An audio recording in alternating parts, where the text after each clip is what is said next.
What is good, guys, and welcome to today's video. We're starting off back at Hutch's Welding and getting things all sorted out with the downpipe. So Harvey has finished tacking up the entire downpipe and it looks absolutely perfect. Comes down there to a nice V-band, ready for then the midsection of the downpipe here, which when we cut up the CX Racing one, we obviously lost our wideband bung. So he's currently adding one to this one now for us. And then he's gonna stack some dimes on that, get that completely welded up, and then we'll be ready to load this thing back on the trailer and head back to the shop. You know your fabricator's serious when he's setting up his back purger just to weld in a wideband bung.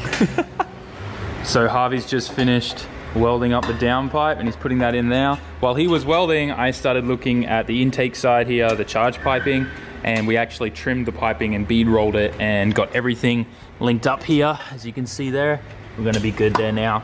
So it definitely looks like the turbo's in completely wrong position, and after we looked really hard at this manifold last night and I looked at some other pictures that some other people sent me that have the same kit where they didn't have problems with it all mounting, it appears that this manifold was made differently and it's like put the flange in a different place. So that's the whole reason. Also, this runner here is not supposed to be out that far. So normally the CX Racing downpipe would actually go where that runner is. So it looks like my manifold was just not made properly and there wasn't any quality control. But the best thing is because of all of that, I got to meet Harvey and he did an absolutely epic job. This is gonna be one sick downpipe. We've obviously got some things to change here with the heater pipe here, so we're going to bend that or cut it and then weld it and move it back here, so then I can run another custom hose up the back here into this port here. We got to heat wrap the downpipe because things are going to be getting hot there. We obviously need a shield as well for the booster and the master, but things are finally getting to the point now where we can get everything buttoned up. It's been dragged out, don't get me wrong, but we're finally there. So we got the Miata all loaded up and I'm ready to go. But man, Harvey, thank you so much for today, bro. My pleasure. If anyone's in a tight jam or if anyone needs any fabrication work whatsoever, automotive, high performance stuff, Harvey is your man. Hutch's Welding, definitely check him out. Thanks again, man. Hey, man, see you next time. I'm sure I have a feeling I'll be back very soon. For sure. Cool. All right, let's get on the road. So now that we are back at the shop, my plan of attack is to pretty much try and button up everything and have this car idling and running by the end of tonight with coolant and everything like that. My biggest, I guess, hurdle to tackle is this heater line here. As you can see, the factory heater line is pointing it right into our downpipe right now. So I'm gonna remove this and I'm gonna bend it so that it's gonna come out behind the dipstick here. So then I can run a custom hose probably from here on the heater line up and down and into there. Power steering and AC, I'm not really too fussed on. I'm not gonna worry about that right now. As you guys know, I've been hinting that we're changing the hot side. So when that change does happen, that's when I'll worry about getting that all piped up and working, because probably the charge piping is going to change a lot, so I don't want to stress over it right now with that right there when it's probably going to end up in a different place in the future. For now though, let's jump into this. We're going to take the turbo, downpipe and all that off and just get everything buttoned up. So the first thing I actually wanted to look at was where the internal wastegate was going to sit, and you can already tell that I've got this in pieces is because this is with the orientation that this needs to be because of how the manifold's all wrong. And for it to be in this position, clock the front so that it clears and goes down there, this, which would line up with the bolt holes here, is way too high for where the little flapper is in the actuator. Like if I just show you, like if that's all the way up there, there's no way that that's gonna reach the flapper. So my plan is I'm gonna just drill a hole in the center of this and we're gonna put one bolt in it in this section here. It's not ideal, but as you guys know, I'm not too fussed on this hot side, so we'll make it work. Just figured out what we're doing with the wastegate. We did the one hole, like I said, that worked out perfectly. With this one up here, because there's no plate there, I just used a washer to pull the compressor housing against the turbo to make sure everything's level. I'm sure one bolt loose isn't gonna really matter, but just to be safe, we don't want, like, you know, the housing nicking the wheel at 30,000 RPM or however fast these things spin. I'm sure it's like twice that. These things, I've seen videos of these exploding on the dyno and like pieces of the compressor housing go everywhere. It's not a good time. So now what I'm gonna focus on is pulling all of that off. We got to look at the heater hose, then we got to do all of the intercooler piping, make sure all the clamps are on. I'm going to probably block off this BOV, or I might just put the BOV on there temporarily for now. I don't want to run a BOV because I don't like running BOVs. I like compressor surge, and these days with technology and where turbos are at, compressor surge is actually fine. And if you run a BOV, you're a little girl. So I'm currently heating up the pipe that goes to the heater core because it's very, very like kind of hard and stiff metal and it wouldn't really bend easily. So I'm hoping that getting this thing super hot and just applying a little bit of pressure will be enough. It's starting to glow red, so we should be at our prime time right now.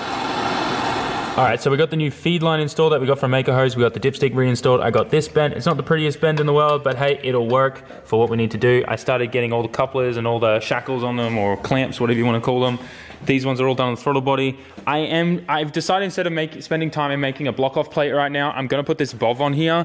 And I guess I'm just gonna hook it up to vacuum for now with a T-piece. Look, it's not something I wanna run. I am definitely making a block off plate for that in the future for sure. But for now, it's just an easy solution for me to block that off so we can make the dyno tomorrow and do some driving, which I'm really pumped about. Let's just put the camera down and keep smashing more stuff out. Hopefully this is the last time this turbo goes on this car, because I've taken it on and off so many times now. I'm definitely getting over it quick. But this is all part of cars. Nothing ever goes according to plan initially. So take note, boys and girls. Well, the 1% of you girls that watch my channel, hi, how are you?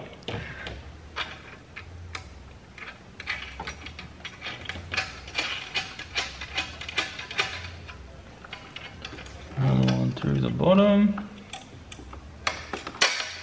You guys have well, I'm sure you guys actually have an idea. I am so excited to see this thing running. It's honestly insane. Tomorrow, all I'll have to do is like hook up wideband, boost gauge, and then we can go on the dyno, figure stuff out, see if there's anything we need to work on, maybe put down some power. So it is roughly 2 AM now, and I have been busting my balls to get this thing all finished, and everything is buttoned up except for the downpipe before I can start this and fill this thing up with water. So I'm gonna get the downpipe on, and then, I obviously need to put the oil feed on, but I'm waiting to get the downpipe on first. I do need to run like 2 vacuum lines, one to just loop here to get the wastegate into the boost pressure source, and then blow off valve here just needs to go to one of these ports here, which will take 5 seconds. So that's it. I am also going to bolt down my power steering reservoir just so that's not moving around, but we're pretty much done, guys. This is 100% the home stretch here unless something else happens, which I'm not looking forward to. Also, once this thing is level on the ground, I haven't got my coil pack kit in here yet, just because once it's on the ground, I start filling this thing up with water before we start it. I want to crack this bleeder valve here on the back and try and get some air out. So that's what this little nipple is here for. You can see it there. That just helps bleed the system, so very, very easy and helpful to have that there. So anyways, let's get this downpipe on and go from there. Oh yeah. Finally in the home stretch now, boys. Feels so good to be here. It's definitely been a battle. I've learned so much this trip to the States. It's honestly been insane. Absolutely insane. And I just want to thank each and every one of you who entered the competition, for supporting me, for believing in me. Oh man, so many emotions honestly around it all. But we're finally here, and that's what counts. So we're just going to nip this down a tiny bit, and then I'm going to get under the car and nip it down some more, because obviously we need to make sure we get everything lined up with the one on the bottom of the V-band as well. Where's my 12mm socket gone? I just realized before we tighten the V-band on the bottom there that it'd be a perfect opportunity for me to put in the wideband sensor, just because of the position of where the little bung is and stuff. I'll put this in now, and then we won't have any problems getting it in there tomorrow. This is definitely something I have to have installed for tomorrow for the dyno tune, obviously.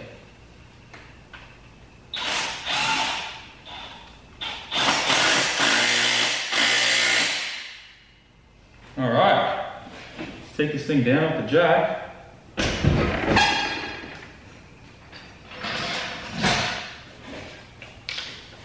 get this oil feed on.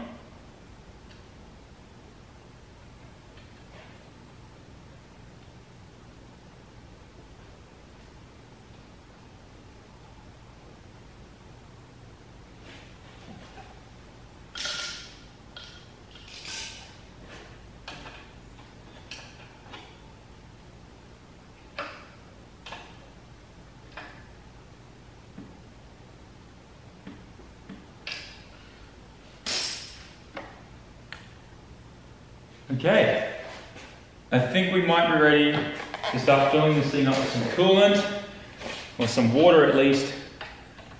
Oh man, I'm so nervous. So we've got the distilled water, gonna just pretty much start dumping it in. I'm pretty nervous at this point because we haven't had this thing started and running since the other day with Jack here, for obvious reasons. But I guess we're just gonna start filling her up.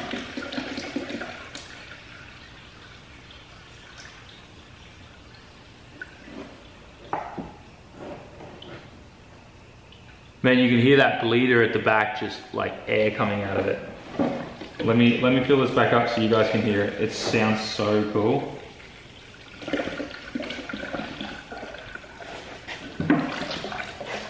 All right, we got a whole bunch of water in there. Can you hear that? All that air is just coming straight out of there while we're filling this up. Makes literally bleeding the system incredibly easy. In goes the water wetter. It's pretty much all I'm going to run my cars on. It was recommended to me by a friend. Sure you guys know. Now another bottle of distilled water. It cracks. It's insane, honestly, to me, just how much air comes out of that bleeder up there. Such a good idea by the company that made this.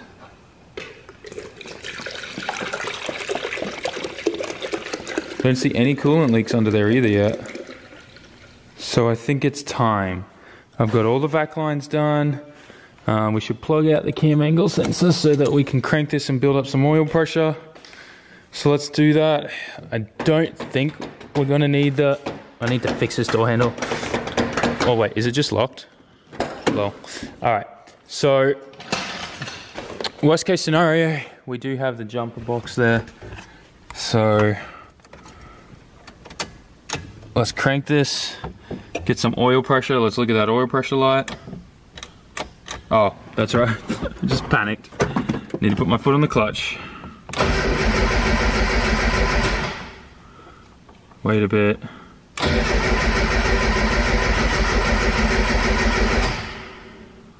Wait a bit more. See the oil pressure going up? All right, there we go. So now we got oil pressure in the engine. Plug the cam angle sensor back in. Okay. There we go. Still got it. Definitely need to replace that door handle. And now, moment of truth. Yo.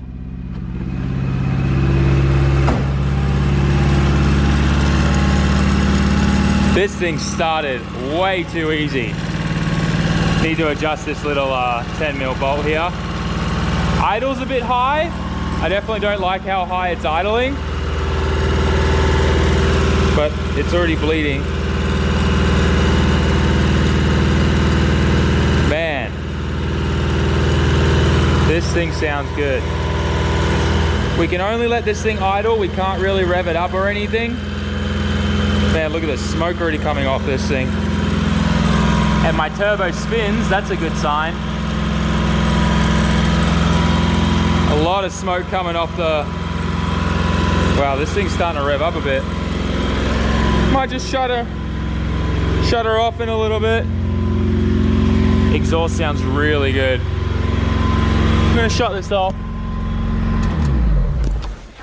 Want to shut this off and just check for leaks. Let's see. How are we looking? I don't really see any leaks. Looks like there might be something back there. Though I can't really tell if that's from previously or not. I don't see anything dripping. So we'll definitely get under there and check. Just double checking all these lines and stuff, making sure there's no, like, you know, crazy oil leak or anything.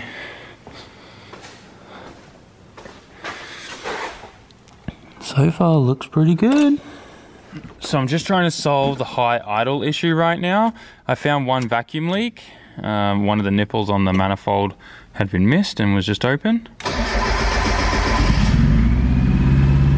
Yeah, it's still idling pretty high right off start off, like, and it creeps up a lot too.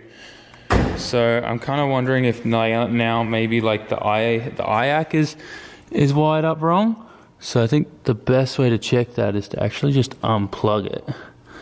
Let's just leave the IAC unplugged for a bit and see what happens now. Because we want our idle to be nice and low, especially for, like, you know, just bleeding and everything like that. That's better.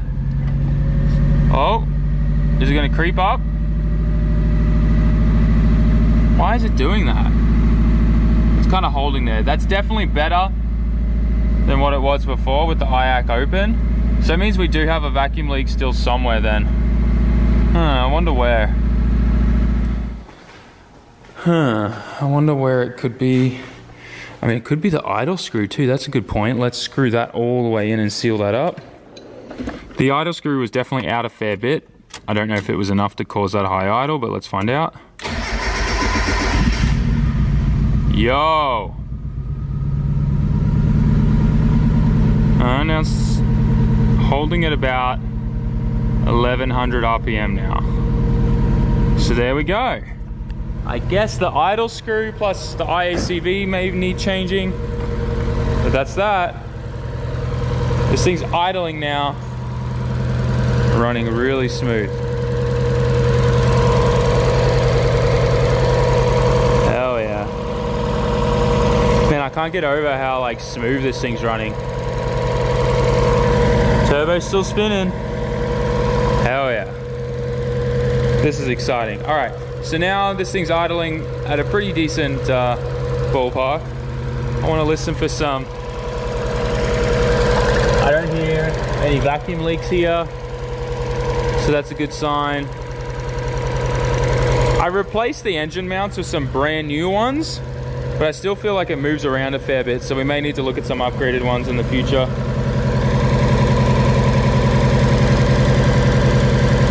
Man, it's idling pretty good. Should put a bung on that real quickly.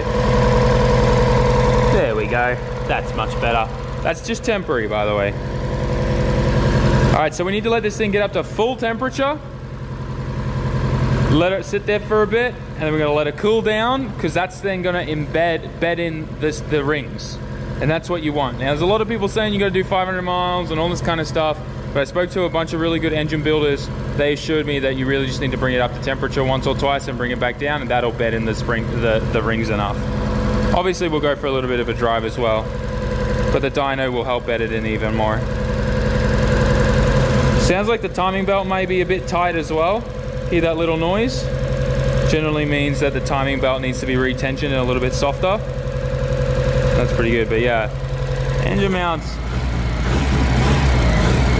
Definitely need to do something about those engine mounts, I feel.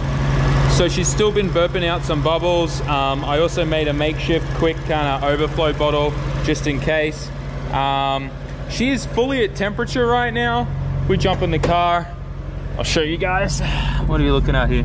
So you can see there, we're like at temperature, the thermostat's fully opened. We're looking good.